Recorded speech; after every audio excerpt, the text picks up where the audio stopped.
Martin Hauerlich. He's a former Republican member of the Michigan House of Representatives, and he's here with a question about national security. Well, thank both of you for being here this afternoon. I really appreciate your coming to the state of Michigan to be here. I would like to ask, what can the U.S. do politically, economically, or militarily to deter Russia from continuing its war on the independent nation of Ukraine while simultaneously strengthening our own U.S. security interests? Thank you, Martin. Go ahead. So I was actually in Munich at the Munich Security Conference delivering a speech when I first met with President Zelensky of Ukraine, and it was just days before Russia invaded.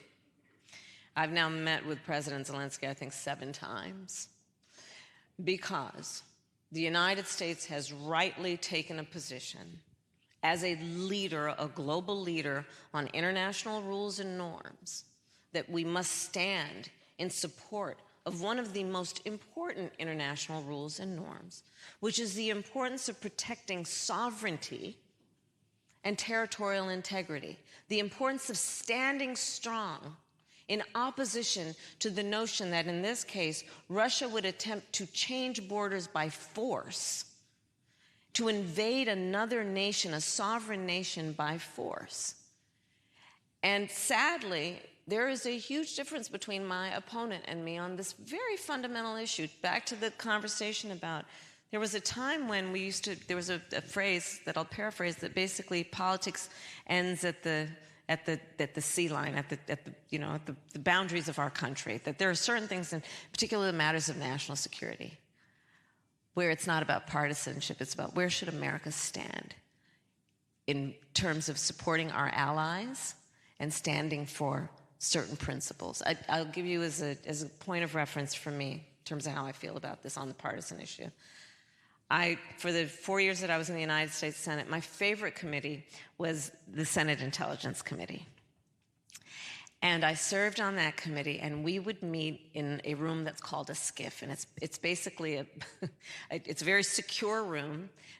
No press, with all due respect, is allowed in, no cameras. Everyone has to leave their cell phone outside. It's a bipartisan committee, and we would go in that room and receive classified information from America's intelligence community, sometimes our military leaders, about hotspots around the world and threats to our national security. And when we went in that room, and this is why it was my favorite committee, people would take off their suit jacket, roll up their sleeves, have a cup of coffee on the table. And we weren't Democrats or Republicans. We were Americans. And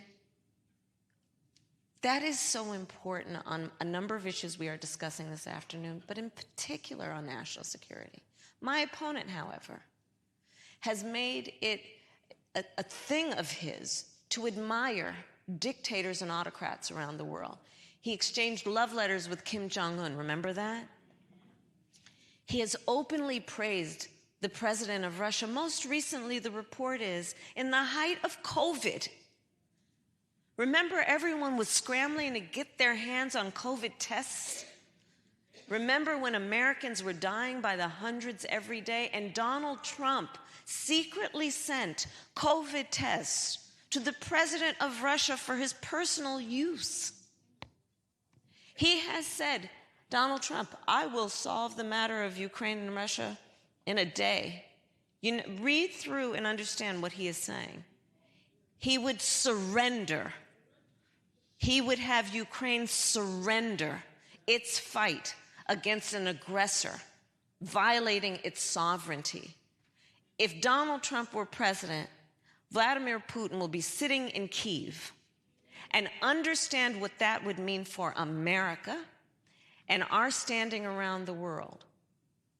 But thankfully, there has been bipartisan support, and to your point of where you stand on this very fundamental issue. But this is a very vivid example of what is at stake in this election, because Donald Trump has been very clear. He would give away the shop. He has been manipulated and is so clearly able to be manipulated by favor and flattery. including from dictators and autocrats around the world. And America knows that that is not how we stand, that is not how we fight.